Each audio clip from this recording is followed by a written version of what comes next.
is The Chase, the update that brought, well, not really police cars. It brought security cars into The Crew 2.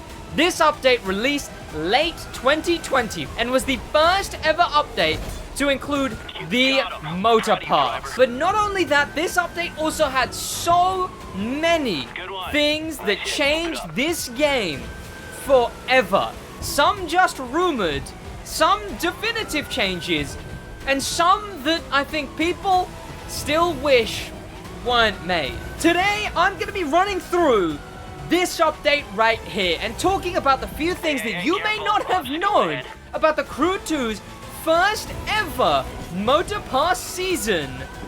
Contact The Chase. What's going on, boys? My name is Sid, and yes, this that you're watching right now is the events that came in, the update that I mentioned, the first ever one to be a motor pass in the Crew 2. The event type was to go into these interception units, which I'll get into, them being interception units instead of police cars. Given an allotment of time, driving through these preset routes where you would take down demolition derby getaway vehicles with assets around the map, clearly showing that, well, it's just you're filming for a movie studio who's doing a movie about security vehicles destroying demolition derby vehicles. Definitely makes it a lot worse than just, you know, the other option, really. Now, the Crew 2 is a game that does not have police cars, police chases, or anything of the sort. People really don't like that, well, because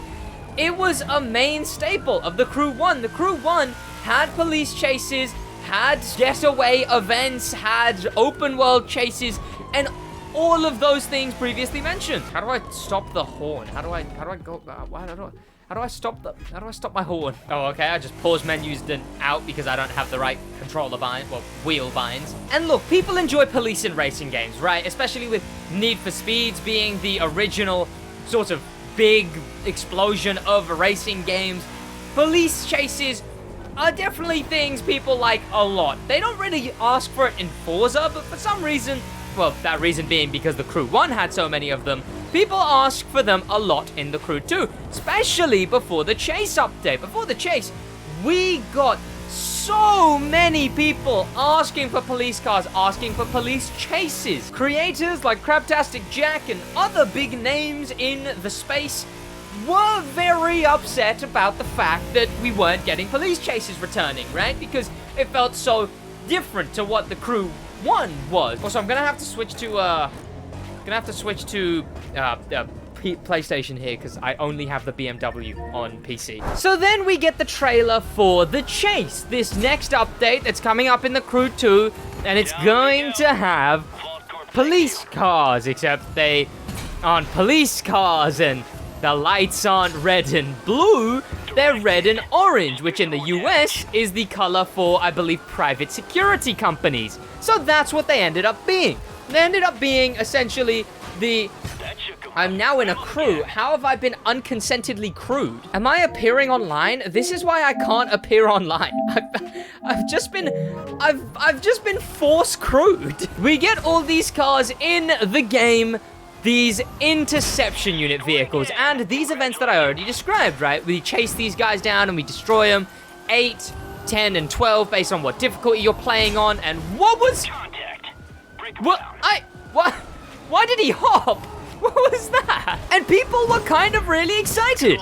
Except for the people that weren't really excited. Because very quickly, people realized that no, it's not open world. And look around, right? You don't even have a real immersion to it. Because, look, there's cameras and other movie set things. Because this... they almost had such a good idea. They almost had a good idea with the motor pass, like, filming concept. But they just, early on, thankfully they never do it anymore, but early on they used to actually show that it was a movie, show the set, show the things all around the events. Now, if you look at Into the Storm didn't have any of the cameras, of the microphones, of the on-set things, but realistically, if you think about it, it would have, because again, even Into the Storm is just them filming for this show and series or whatever, right? So, unfortunately, it did have all of that stuff around it, but it was a police update, right? Even though the cars were labeled interception units, at least you could just put on a livery and then it would have essentially almost look like a real car, like this one. It would still be red and orange, but it would, you know, you could pretend at least a little bit. The cars included this thing for free, well, not for free. This thing was the only buyable one. Then we had the Corvette, the M8, in the first episode at least, the Chiron, the Ford GT as a summit car, and the Mustang 3, so the Mustang something Mustang something. And maybe I'm missing some, but those might be episode 2. But why was this, quote unquote, the update that changed the game? Because this update didn't just bring police cars, it didn't just bring all of these cars, right? This update brought a few other things that changed the game forever. The Chase was the first ever update to bring the Motor Pass, which is 50 levels where you go through them, unlock 4 cars. One of them you don't have to pay for, but the rest you do have to pay for. A bunch of vanities and some crew credits, some bucks, some other things. Some will have emotes, some will have some type of tires, some kind of gimmick, but it'll all be an on-theme battle pass. A battle pass, basically. Now, yes, this was the first update to have a motor pass, but now we come into some of the things that are a bit more alleged. None of this can be confirmed, really? Just whispers and the words that were going around in the spaces. Well, what it was that instead of the Chase, instead of this whole update, instead of the motor pass, in that same time, 2020, late 2020, the word was that we were going to be getting an Oahu Island expansion. That may sound familiar, because that is the Crew 3. The Crew 3 allegedly began as a Crew 2 expansion.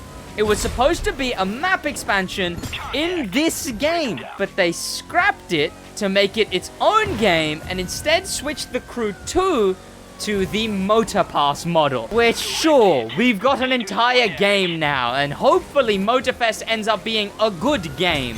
And would it have been any high quality to see basically the Crew 2, but on a tiny expansion island? Maybe the expansion version of Motorfest would have been a lot worse than just Motorfest, okay? Maybe. We can hope. But it is quite sad to say, if true, we didn't get a map expansion and instead got a battle pass. And since then, we got Motor Pass after Motor Pass after Motor Pass after Motor Pass. We've got the Chase, the Hunt, the Agency, the Game, US Speed Tour, East and West, the Contractor 1 and 2, American Legends 1 and 2, Forceburg and Frozeburg. And Into the Storm, it's Blizzard Rush, and the one we're in right now, US Speed Tour Cities. All in order, all back to back, really? This thing is terrible. Oh, wait. Am I gonna be stuck? Wait. Okay. I made it, good. Damn. And although from, what was it? Was it Into the Storm? From Into the Storm, we've been getting the Motor Pass for bucks. We've been able to buy the Motor Pass, not have to pay real world money for it. But until that happened, people complained about it a lot. And another thing that really changed the game, and one of the biggest issues with the Motor Pass, was that they removed contracts. One of the biggest controversies in this game's history was when they removed contracts from the game. Contracts were daily missions that you could do that would get you crew credits, and they took them out of the game. And people were very, very upset. Contracts were removed. We were getting police, but they weren't open world. They were these dinky events where there's camera crews everywhere. We weren't even getting police cars. We were getting security cars. The Crew 2, a racing game, was getting a battle pass a battle pass, which I remember that being rumored, and I remember jokingly saying to my mate, God, have you heard the rumors that the crew's getting a battle pass? And we laughed about it. And now we've had like 10 plus battle passes. Like maybe closer to 20 at this point. We saw the addition of a battle pass. We saw the addition of these kind of cars where each episode has its own gimmick and there's the addition cars within that gimmick. I've only got one guy and there's 30 seconds left. The Crown Victoria is terrible. Well, that went absolutely shocking. Whoa, one taken down, let's go. Although the cars are nice to have in the game now, and especially when you can put liveries on them, which make them a lot more police, real police. The removal of contracts and this system that they had going on, was there anything good that changed this game forever? Well, see, although some people tout it as the downfall, some people tout it as the uprise. They may not have been police cars, but at least they're close. We may have gotten a battle pass, but at least we got toppers. There was one free car every time as well. One thing I will always stand by is that the motor pass concepts are quite good. It's just they're always too half-baked. We got the chase, the hunt, like all the ones that I said. And they all could have been amazing. It's just too many of them were really half-baked and didn't really reach the potential of what they could have. But the best, or maybe the worst, thing that changed this game that happened in the chase was, well, I started making videos in the chase. I used to do literally whatever. Like, I didn't know what I was doing. I did a few crew videos, and they were my only ones that really did any well out of every other video. And then eventually, I took a big break, and then I came back with I'm Back. And then a few weeks after I'm Back, we got the chase, which after that day, you'll see instantly nothing else. Not a single other type of video. That was the point. That was the time that I became a content creator. That was the gap year that I took, where I decided to make videos. By the time I got back to college, I was earning a full-time wage, and now this is what I do for a living. Although the chase may have changed the game forever, who's to argue it did it for the worse? But what would you say? Was the chase a good change or a bad change? But I don't think we can argue that it definitely did change. Thank you to popular members, a special thank you to famous members, and an insane thank you to star members Danimal the Manimal, TK Troller, and Grim Pepper, and an insane thank you to icon members Chim Charming, Void, and Lewis. Massive thank you. Insane. That's gonna be about it for me, boys. Have a great rest of your day. And well, I'm gonna keep going. Let's hope we're going for even further and longer than the Crew 3. In a